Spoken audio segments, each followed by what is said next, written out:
হোসেন আসবে। ও তোমরা অনেকে ভিডিও দেখছো কিন্তু লাইক আর সাবস্ক্রাইব করছো না।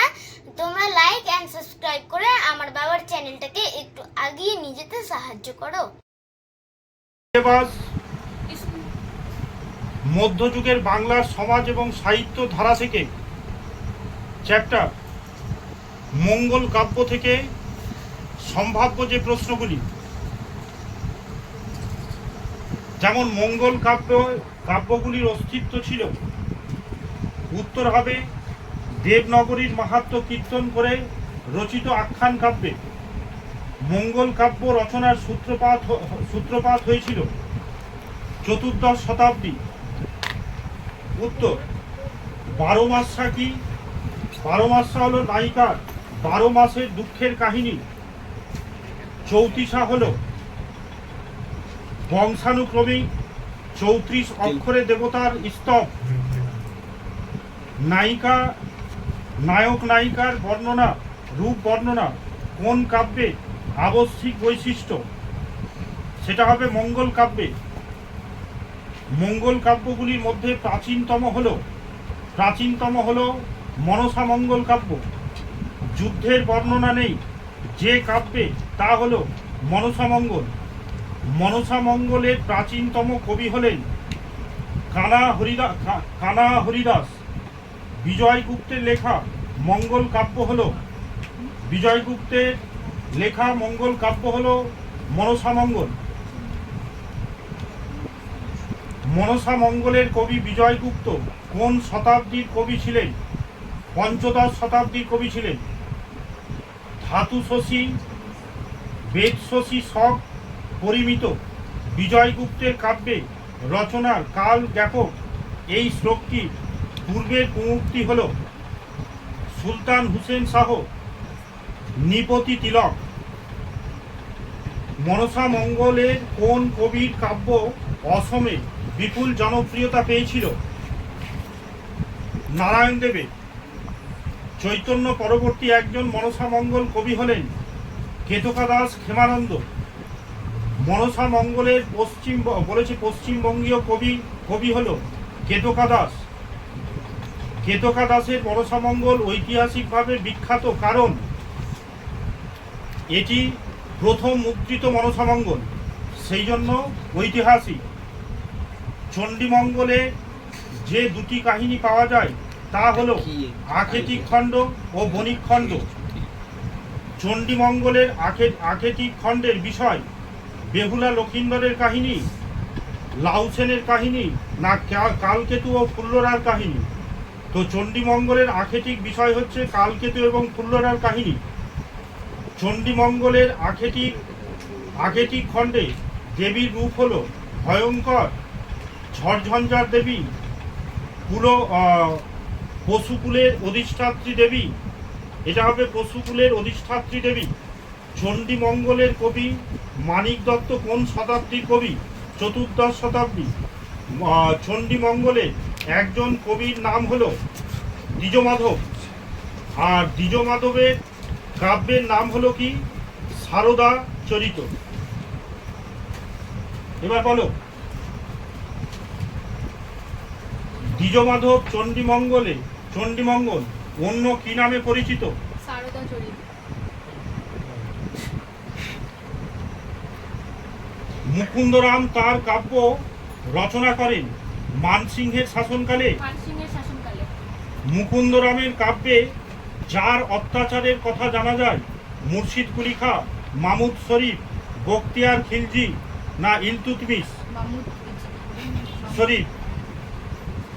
মুকুন্দরাম চক্রবর্তী কাব্যে ব্যবহৃত হয়েছে মহাপয়ার ছন্দ, ত্রিপদী পয়ার ছন্দ, মিশ্রবৃত্তীয় পয়ার ছন্দ। দ্বিজমাধব, দ্বিজ রামদেব, জয় নারায়ণ সেন এবং ভবানী শঙ্কর এই নামগুলি উল্লেখযোগ্য। বৈষ্ণব পদাবলীর রচয়িতা হিসেবে, মনসা মঙ্গল রচয়িতা হিসেবে, শাক্ত পদাবলী রচয়িতা হিসেবে, সপ্তদশ অষ্টদশ শতকের চণ্ডীমঙ্গলের রচয়িতা হিসেবে। হ্যাঁ। ধর্মমঙ্গলের বিষয় কি? ধর্ম ঠাকুরের মাহাত্ম্য কীর্তন, মহাভারতের কাহিনী বর্ণনা, মানুষের উদ্দেশ্যে ধর্মের উপদেশ দান, না রাম কাহিনী লোকায়ত প্রকাশ? মাহাত্ম্য কীর্তন। রাঢ়ের জাতীয় মহাকাব্য বলা হয় ধর্মমঙ্গলকে, মনসামঙ্গলকে, চণ্ডীমঙ্গলকে, অন্নদামঙ্গলকে। ধর্ম ঠাকুর মূলত আদিবাসীদের সূর্য দেবতা। ধর্মমঙ্গল কাব্যের দুটি ঐতিহাসিক চরিত্রের নাম। ধর্মপাল এবং ইছাই ঘোষ। ধর্মমঙ্গলের কাহিনী রাজা হরিশ্চন্দ্র লাউসেনের কাহিনী, ইছাই ঘোষ ও মহামদের কাহিনী, না লহনা ও খুল্লনা ও সীমন্তের কাহিনী, চাঁদ সদাগর ও ধনপতি সদাগরের কাহিনী?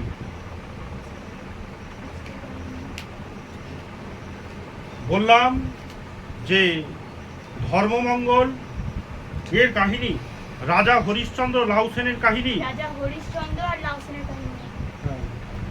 লাউসেন ছিলেন সামন্ত কর্ণসেনের পুত্র। হ্যাঁ, সামন্ত কর্ণসেনের পুত্র। লাউসেনের রাজধানী ছিল ঠেকুরগড়, ময়নাগড়। ধর্ম ঠাকুরের আদি পুরোহিত ছিলেন নিরঞ্জন পণ্ডিত। হ্যাঁ, রামাই পণ্ডিত। ময়ূর ভট্ট যে মঙ্গল কাব্যে লিখেছিলেন তা হলো চণ্ডীমঙ্গল, মনসামঙ্গল, ধর্মমঙ্গল, অন্নদামঙ্গল। ময়ূর ভট্ট কোন শতাব্দীর কবি ছিলেন? পঞ্চদশ। ময়ূর ভট্ট রচিত ধর্মমঙ্গল কাব্যের নাম ছিল গঙ্গা পুরাণ, ধর্মপুরাণ, তারপরে হাকন্দ পুরাণ, না অনাদি পুরাণ? হাকন্দ পুরাণ। ষোড়শ শতাব্দীর একজন মঙ্গল ধর্মমঙ্গল রচয়িতার নাম ময়ূর ভট্ট, সীতারাম দাস, মানিকরাম গাঙ্গুলি, না ঘনরাম চক্রবর্তী? মানিকরাম গাঙ্গুলি। ঘনরাম চক্রবর্তী বাংলা সাহিত্যের ইতিহাসে বিখ্যাত।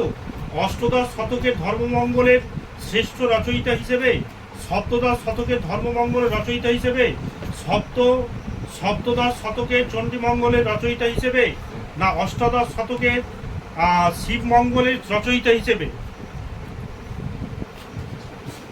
এটা হবে অষ্টাদশ শতকের ধর্মমঙ্গলের শ্রেষ্ঠ রচয়িতা হিসেবে। কবি ঘনরাম চক্রবর্তী জন্ম হয় যে গ্রামে, তার নাম কি? কৃষ্ণপুর।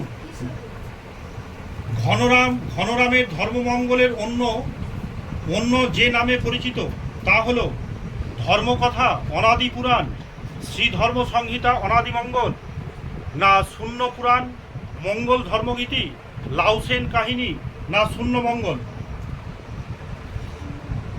এটা হবে শ্রী ধর্ম সঙ্গীত ও অনাদিমঙ্গল।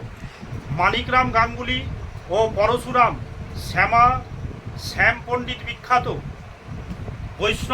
বৈষ্ণব পদাকার হিসেবে, শাক্ত পদাকার হিসেবে, অষ্টাদশ শতকের মনসামঙ্গলের রচয়িতা হিসেবে, ষোড়শ সপ্তদশ শতকের মঙ্গল কাব্যের রচয়িতা হিসেবে? এটা হবে ষোড়শ সপ্তদশ শতকের মঙ্গল কাব্যের রচয়িতা হিসেবে। বাংলার সাহিত্যে প্রথম নাগরিক কবি হলেন রাধাকান্ত মিশ্র। ভারতচন্দ্র অন্নদামঙ্গল রচনা করেন মহারাজ কৃষ্ণচন্দ্রের নির্দেশে। জমিদার রায় গুণাকর ভারতচন্দ্রের অন্নদামঙ্গল রচনার প্রকৃত উদ্দেশ্য পৃষ্ঠপোষক রাজা ভারতচন্দ্রের বংশগৌরব প্রচার করা। ভারতচন্দ্রের জন্মসাল আনুমানিক কত? 1707, 1709, 1712, 1718? 1712। ভারতচন্দ্রের মৃত্যু সাল কত? 1760। ভারতচন্দ্রের পিতা কে ছিলেন? নরেন্দ্র নারায়ণ, ইন্দ্র নারায়ণ, কৃষ্ণচন্দ্র, না কৃষ্ণকান্ত? নরেন্দ্র নারায়ণ। ভারতচন্দ্রের অন্নদামঙ্গল কাব্যে তিনটি খণ্ডের নাম অন্নদা পুরাণ, অন্নদা মঙ্গল, না অন্নদা বলেছে অন্নদা স্তব? 2 নম্বর হলো অন্নদা মঙ্গল, অনাদি মঙ্গল, অন্নদা স্তব, না অন্নাদি মঙ্গল, কালিকাম মঙ্গল, অন্নপূর্ণ মঙ্গল? হ্যাঁ, অন্নদা মঙ্গল, কালিকা মঙ্গল, আর একটা হচ্ছে অন্নপূর্ণা মঙ্গল। আচ্ছা, বিদ্যার সুন্দর কাহিনী অন্নদা মঙ্গলের কোন খণ্ডে আছে? প্রথম খণ্ডে, দ্বিতীয় খণ্ডে? প্রথম খণ্ডের অন্নদা মঙ্গলে, দ্বিতীয় খণ্ডের কালিকা মঙ্গলে? আচ্ছা। অন্নদা মঙ্গলের কাব্যের তৃতীয় অংশের নাম কি? মানসিংহের কাহিনী, বিদ্যা সুন্দর, কালী। সুন্দর না না মানসিংহের কাহিনী। হ্যাঁ। ভিডিও করে ভুলে যাচ্ছে নাকি? ভারতচন্দ্র যে উপাধি গ্রহণ করেছিলেন, নারায়ণ গুণাকর, কবিরাজ, বিদ্যা সুন্দর না কবীন্দ্র? রায় গুণাকর। হ্যাঁ। অন্নদা মঙ্গল ছাড়া ভারতচন্দ্রের লেখা দুটি গ্রন্থ, রসমঞ্জুরি, সত্যপীরের কথা। হ্যাঁ হ্যাঁ। ভারতচন্দ্রে বলেছে রতি মঞ্জুরির আদর্শে রচনা করেন অন্নদা মঙ্গল, কালিকা মঙ্গল, রসমঞ্জুরি না। হ্যাঁ। ভারতচন্দ্রের দ্বিতীয় কাব্যের নাম কি? সত্যপীরের পাঁচালী, শ্রীরামের পাঁচালী, শ্রীকৃষ্ণ পাঁচালী না সত্যনারায়ণের পাঁচালী? হ্যাঁ, সত্যপীরের পাঁচালী। বাংলায় প্রথম বিদ্যা সুন্দর কাহিনীর সূত্রপাত করেন ষোড়শ শতকের দ্বিজ শ্রীধর, ষোড়শ শতকের শঙ্কর কবিচন্দ্র, সপ্তদশ শতকে সাবিরিদ খান না সপ্তদশ শতকে ভবানন্দ? দ্বিজ শ্রীধর। সপ্তদশ শতাব্দীর বিদ্যা সুন্দর কাহিনী রচনা কাব্যের নাম বলেছে সাবিরিদ খান, কৃষ্ণরাম দাস, রামপ্রসাদ সেন, ভারতচন্দ্র রায়।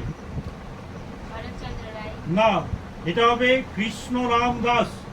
ভারতচন্দ্র ছাড়া অষ্টদশ শতকে দুজন বিখ্যাত বিদ্যা সুন্দর রচয়িতা হলেন দ্বিজ কালিদাস, দ্বিজ মণিরাম। 2 নম্বর জগজ্জীবন ঘোষাল, ষষ্ঠীধর দত্ত। 3 নম্বর বলরাম চক্রবর্তী, রামপ্রসাদ সেন। বলরাম চক্রবর্তী, রামপ্রসাদ সেন। বাংলায় বর্গীর হামলা হয় বলেছে রুকুন উদ্দিন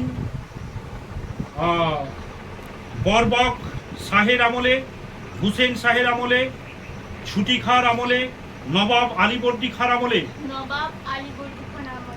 সপ্তদশ শতাব্দীর একজন বিখ্যাত শিবায়ন কবির নাম দ্বিজমণিরাম, শঙ্কর কবিরাজ। শঙ্কর কবি।